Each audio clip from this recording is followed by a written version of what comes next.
Bom dia.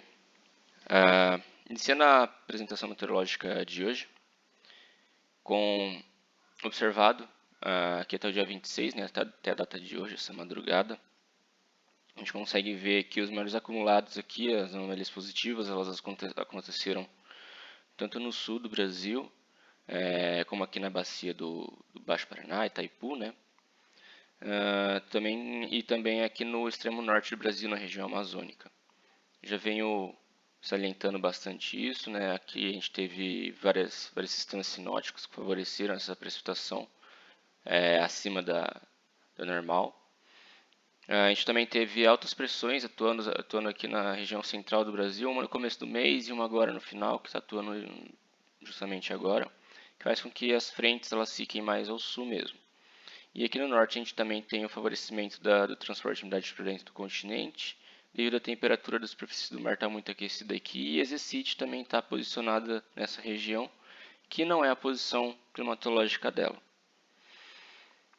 E como eu disse, a gente tem essa região mais aquecida aqui no Atlântico Tropical, que favorece o transporte de umidade para essa região, e a Execite está nessa posição justamente por causa da TCM mais quente. Então, já era para ela estar um pouquinho mais para o norte, ela está aqui nessa posição por causa dessa temperatura da superfície do mar. Aqui no Pacífico Tropical, a gente também tem a Laninha atuando. Tá? Isso daqui favorece também a precipitação no norte.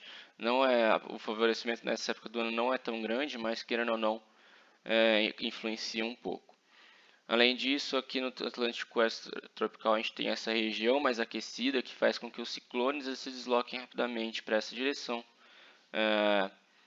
e acabe fazendo com que no sudeste as frentes frias elas aconteçam de forma mais oceânica, por isso que a gente teve aquelas anomalias negativas observadas no mês. Para a primeira pêntade a gente tem a previsão de um sistema frontal acontecendo ali no final do mês, na virada do mês, né, a partir do dia 29 mais ou menos. Esse sistema frontal ele atua principalmente aqui no sul, com maior intensidade fora das bacias, né, mais na divisa entre o Rio Grande do Sul e o Uruguai. Então, os acumulados não devem ser tão altos. A precipitação de hoje ela já está acontecendo um pouquinho mais ao norte do que estava sendo previsto pelos modelos. E o GEFS está com uma tendência de colocar a precipitação um pouco mais ao sul do que o CMWF. E pela tendência do que vem acontecendo, e também pela AEO que está tendendo para valores negativos, é mais provável que essa precipitação ocorra um pouco mais ao norte do que o GEFS está prevendo. Então fica mais próximo do que o CMWF está mostrando aqui. A partir do dia 2, dia 3, ali assim, começa a ter a formação de um sistema de baixa pressão, um ciclone extratropical, e essa baixa pressão ela começa a se formar aqui no Rio Grande do Sul, Santa Catarina, Argentina, Paraguai, nessa posição mais ou menos. Aí depois ele começa a deslocar para o oceano. Como eu havia comentado, o Jeffs também está prevendo esse sistema acontecendo um pouco mais ao sul. O GFS operacional já mostra um posicionamento um pouco mais ao norte, mais próximo do CMWF aqui. E eu acredito que o posicionamento realmente do EC esteja um pouquinho mais coerente. Tá? E esses campos aqui que eu vou mostrar agora, eles são justamente do GFS operacional. A gente consegue ver que esse sistema está se formando aqui, ó, nessa posição, que é um pouco mais ao norte do que o GFS está prevendo. Então, realmente deve acontecer mais bem encaixado ali nas bacias do Uruguai e Iguaçu. Tá?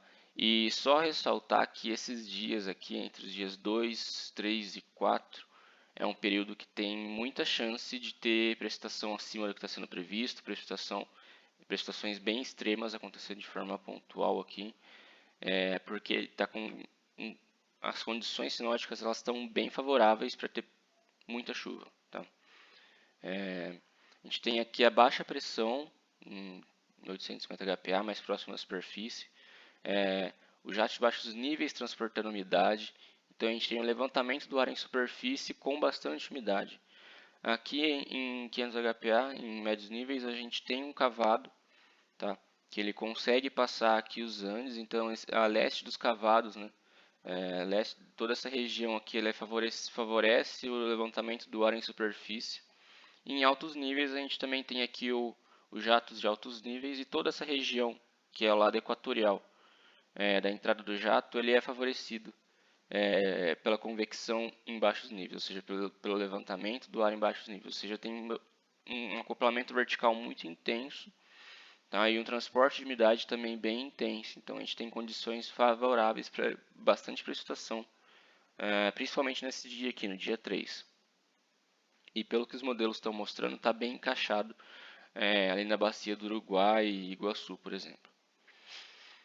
Tá, então é um período para a gente ficar bem de olho aí. E só continuando, a partir do dia 4, esse sistema ele já começa a se deslocar para o oceano e fica atuando a frente fria aqui, pegando principalmente ali Paranapanema e Baixo Paraná.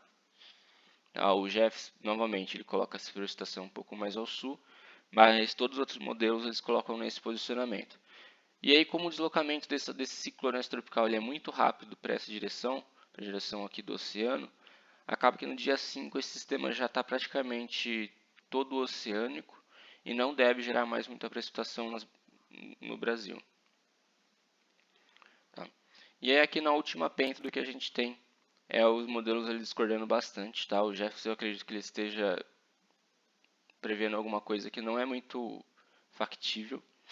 Tá? O mais provável é que a gente tenha o avanço dessa frente fria que eu citei anteriormente, ali, que se começa a se formar no dia 3, no dia 4, no dia 5 ela já está oceânica. Então ela continua avançando em direção ao sudeste, mas de forma oceânica. Então acaba não gerando muita precipitação. Essa previsão aqui do Jefferson eu não acredito muito. Então deve ficar mais próximo da cima da BLEF aqui mesmo. Aí aqui é a previsão para o mês de maio. Aqui na esquerda do CFS V2 e na direita aqui do EC45. A gente tem o EC45 tendendo para essas anomalias positivas aqui no sul. Acredito que principalmente por causa dessa precipitação no começo do mês. Então, isso aqui está mais coerente do que está previsto aqui no CFS V2, que ele não mostra essa anomalia mais positiva aqui nas bacias do sul. Então, acredito que deve ficar mais próximo do que o CNWF está prevendo mesmo.